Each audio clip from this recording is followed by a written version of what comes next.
Hi guys, it's Stacy from the Bonneville shop, and we're going to wash all this metal out of this thing that Ashley got into it when she took the sump trap out. Yes. A little muscle. Yes.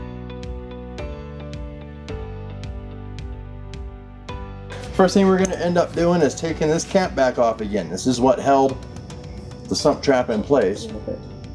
This is what helped the sump trap in place. And we're going to pump as much solvent as we can through this middle part and see what flushes out. I usually put it in this little trap bucket just so it sits still. And one of the cool things you can do if you want to see how much progress you're making is take one of these magnets from the refrigerator and stick it down on the bottom.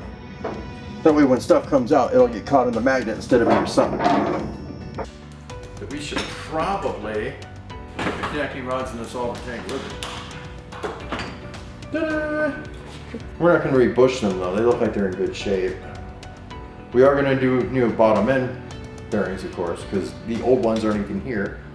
We're going to put these in the solvent washer so we can get them nice and clean with our crankshaft, so that when we put them back together, they will be ready for installation into the crankcase. Yeah, it's got that little ridge. This helps it stay locked down to its threads. They're called cleave lock bolts. So we're going to put these into the parts washer too. I mean, I'm not bolting them down or anything, I just don't want to lose the parts. I want the original bolts all to go back in where they came from. We'll try and start it. It's all plugged up and then one half of the crankshaft gets destroyed. Oh, we got gallons of stuff coming out of here. To be honest, folks, you're going to leave it sitting this like this for a while. Give it a chance to do what it has to do, which is break all this stuff up. Then sometimes during the middle, of course, start going through the main again. See it shooting out of its spray points? That's where the connecting rods oiler is going to be. There's the other connecting rods oiler. If I plug them both up, you can see the oil coming out. Oil pressure. This is where your oil will come out to lube the bottom end of your connecting rods.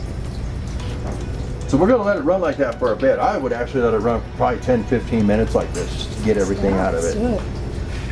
Question for you. If someone doesn't have access to this, is like the best one like find a parts washer, or what can somebody do? I would find it a parts washer. I would go to an automotive shop where they'll let you borrow one, because you've got to get all this stuff out of here.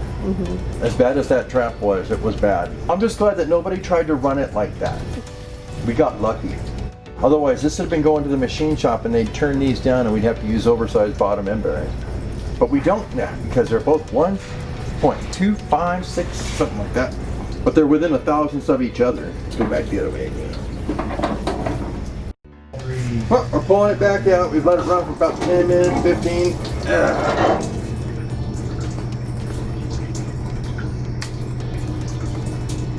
We were blessed that it wasn't in that bad a shape. We are so fortunate, everyone. So basically, that's all you do. You pull your old trap out, you get it washed up real good, get a good solvent clean. Good. Yeah. Gotta make sure you get everything out of it. Is there anything on the magnet? Yeah, there's chunks on it. That's all the steel that was going to end up in our oil system. Our next episode will be putting a new trap into it, closing up the end. And then we're going to take these and make sure we're going to microwave. We're going to check them with something called plastic gauge and make sure that they're the right angle and make sure that they're not all chewed up.